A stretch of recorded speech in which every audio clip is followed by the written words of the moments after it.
എല്ലാവർക്കും നമസ്കാരം. ഞാനിപ്പോൾ ഇന്നൊരു വാഴയ്ക്ക ഫ്രൈ കാണിച്ചു തരാം. അപ്പം ഇതിൽ വെള്ളത്തിൽ മുറിച്ചിടണം, അല്ലെങ്കിൽ കറ കാണും, നമുക്ക് പറ്റില്ല.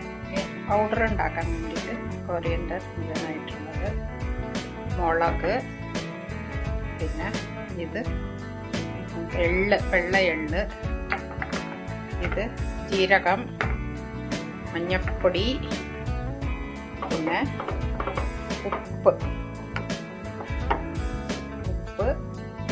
ഇതൊക്കെ കൂടി നമുക്ക് പൊടിക്കണം.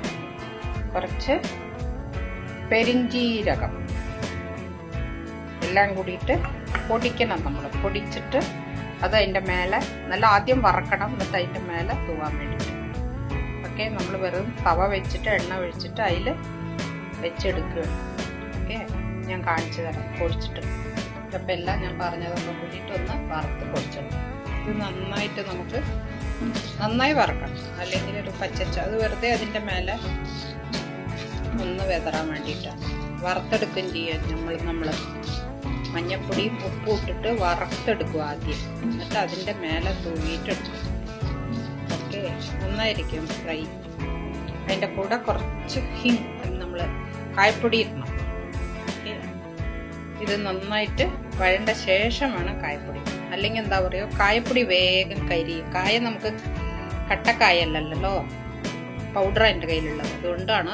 കട്ടക്കായ ആണെങ്കിൽ നിങ്ങൾക്ക് ഇതിൻ്റെ ഒപ്പം വറക്കാം. ഓക്കെ, അപ്പോൾ ആവശ്യത്തിനുള്ള ഉപ്പിട്ടു, മഞ്ഞൾപ്പൊടി. ഇത് നന്നായിട്ട് കൈ കൊണ്ട് തന്നെ നല്ലോണം താക്കിയെടുക്കാം. കൈ കൊണ്ട് തന്നെ നല്ലോണം താക്കിയെടുക്കണം, അല്ലെങ്കിൽ ഒരു സ്ഥലത്ത് ഉപ്പുണ്ടാവും, ഒരു സ്ഥലത്ത് മഞ്ഞളുണ്ടാവും, അങ്ങനെ ആവും. ഓക്കെ, എല്ലാം കൂടി എടുക്കാം. നമുക്കിപ്പോൾ പൊടിച്ചു കൊണ്ടുവരാം. ഞാനിപ്പോൾ ഒരു ചെറിയ വെളുത്തുള്ളി കണ്ടോ, ഒരു 10-12 ഇട്ടിട്ടുണ്ട്. കരിവേപ്പില. എപ്പോഴും കായയ്ക്ക് വാഴയ്ക്കൊക്കെ ചെറു ഉള്ളി വേണം, അപ്പോഴാണ് ഒരു ടേസ്റ്റ്. ഓക്കെ, നമുക്ക് പൊടിച്ചു കൊണ്ടുവരാം. കുറച്ച് പൊടിക്കുന്നതിൻ്റെ കൂടെ ഉഴുന്ന് പരിപ്പ് കുറച്ചൊന്ന് ചൂടാക്കിയിട്ടിടാം. അതിൻ്റെ കൂടെ ഇട്ടാൽ ഉഴുന്ന് പരിപ്പ് വേഗം കരിയും. അപ്പം അതാണ് വേറെ സെപ്പറേറ്റ് ആയിട്ട് അതും കൂടി ഇട്ടിട്ട് പൊടിച്ചു കൊടുക്കും. ഈ പൊടിച്ച മസാലയും കൂടി ചേർത്തിട്ട് നമുക്ക് വറുത്തെടുക്കാം. നല്ലോണം യോജിപ്പിച്ചിട്ട് ഓരോന്നായിട്ട് നമുക്ക് വറുത്തെടുക്കാം.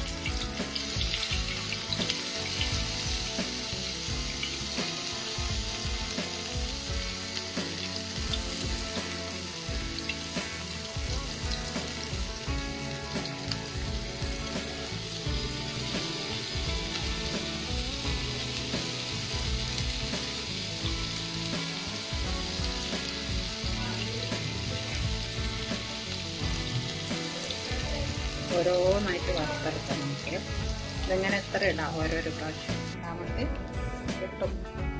ഫസ്റ്റത്തെ നമ്മളിപ്പോൾ എടുത്തു. ഓക്കെ, ഏത്തക്ക ഫ്രൈ റെഡി. അധികം എണ്ണ ഒഴിച്ചിട്ടില്ല, എന്നാലിട്ട് നല്ലോണം വേവുകയും ചെയ്യും. എല്ലാവരും ഉണ്ടാക്കി നോക്കൂ കേട്ടോ. സബ്സ്ക്രൈബ് ചെയ്യൂ, എന്നാലേ നിങ്ങൾക്ക് മുമ്പിലുള്ള ഷോർട്സിൽ ഞാൻ ഇതിൻ്റെ മസാലകളൊക്കെ വേറെ വേറെ കാണിച്ചിട്ടുണ്ട്, അപ്പോൾ നിങ്ങൾക്ക് മറക്കില്ല. അതുകൊണ്ടാണ്.